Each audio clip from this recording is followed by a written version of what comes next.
Good afternoon guys. May panibagong chika na naman po tayo para po sa araw po na ito.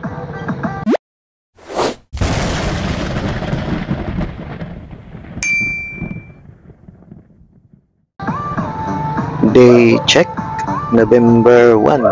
Ito po yung araw po ng mga patay. Sa totoo lang, hindi sana ako gagala ngayon kasi I just want to remember him, the one that atoned for us from the fall. Sa time na save us from transgressions. So, yun po yung hindi ko po makakalimutan para po sa kanya.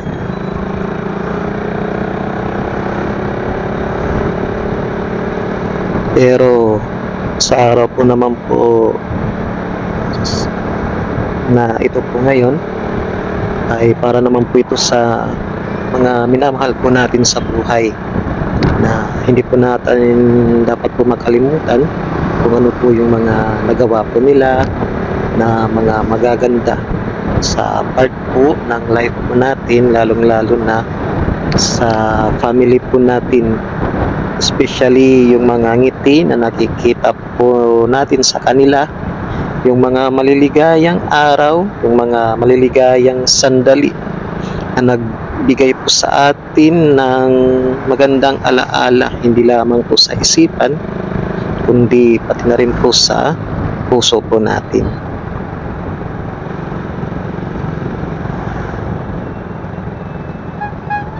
Kasi sa totoo lang, kahit may mga bad side sila sa kanilang sarili, pero ang nangyayari, minamahal pa rin natin sila.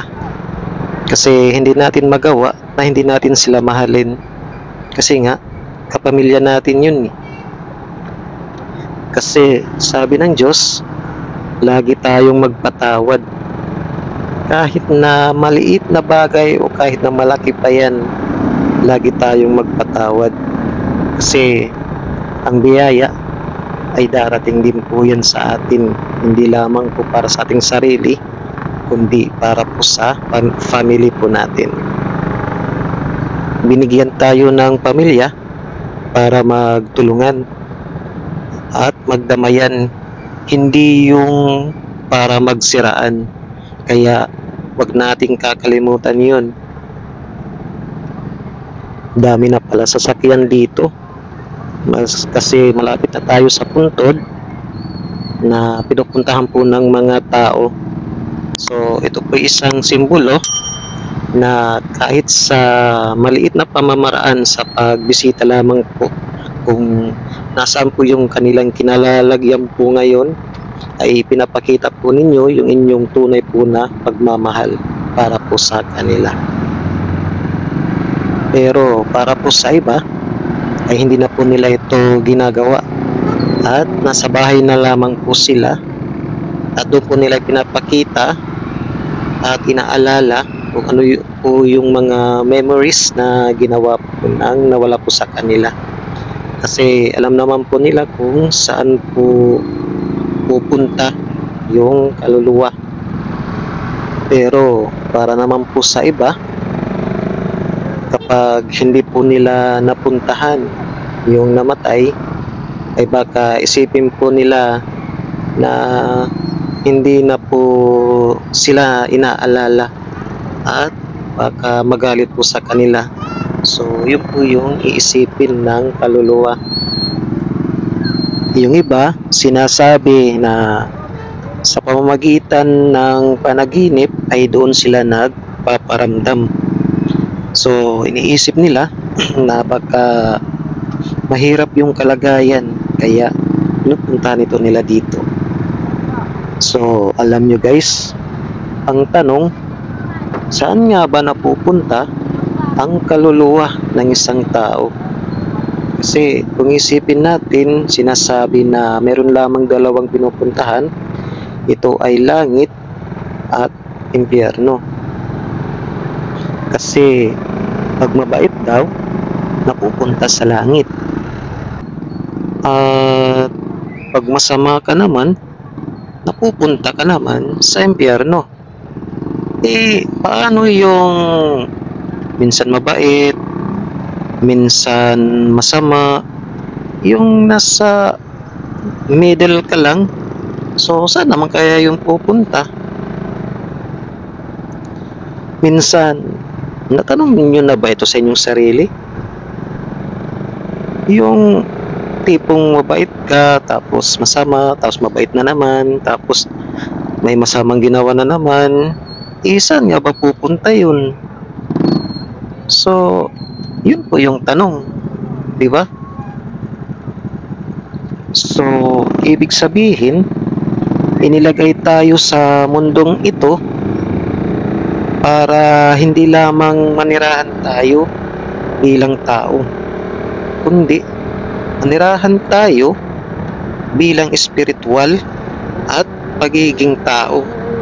So, kailangan din natin malaman kung ano yung mga batas na ibinigay sa atin ng Diyos. Paano malalaman natin yun kung lahat ng mga makamundong bagay na lang yung palaging nasa isipan natin? Kasi sa totoo lang, hindi mawawala araw-araw yung mga pagsubok na dumaraan sa buhay po natin. Pero ang totoo, sinusubukan lang tayo ng Diyos kung paano natin panghawakan yung mga problema po na ito. Kasi diyan po niya malalaman kung ano po yung mga dapat natin pong gawin para maalala po natin siya. Sa totoo lang, may inanilagay na mga batas dito sa mundo. So, yun po ay dalawa. Batas ng tao at batas ng Diyos. So, yun po yung mga dapat po nating alamin. Kasi naniniwala ko sa kasabihan na no one was saved by ignorance. For example, sa isang tao na kilalang napakabait po niya, pero isang araw ay naiihi po siya, pero hindi po siya marunong magbasa. So, dyan po sa side ay bigla po siyang napaihi, pero may nakalagay doon na bawal umihi dito at may multa. So, ano po yung mangyayari po sa kanya kapag ganun, di ba? So, ganun rin po yung nangyari kay Adan at kay Eva. They transgress the law. So, ibig sabihin, kung nag-transgress sila, so may paglalagyan sila. So, kinakailangan na mayroong mag-atone para po sa transgression po na ito, para masave po sila. So, yun po yung wag nating kakalimutan, na we are saved by grace sa pamamagitan po ni Jesucristo.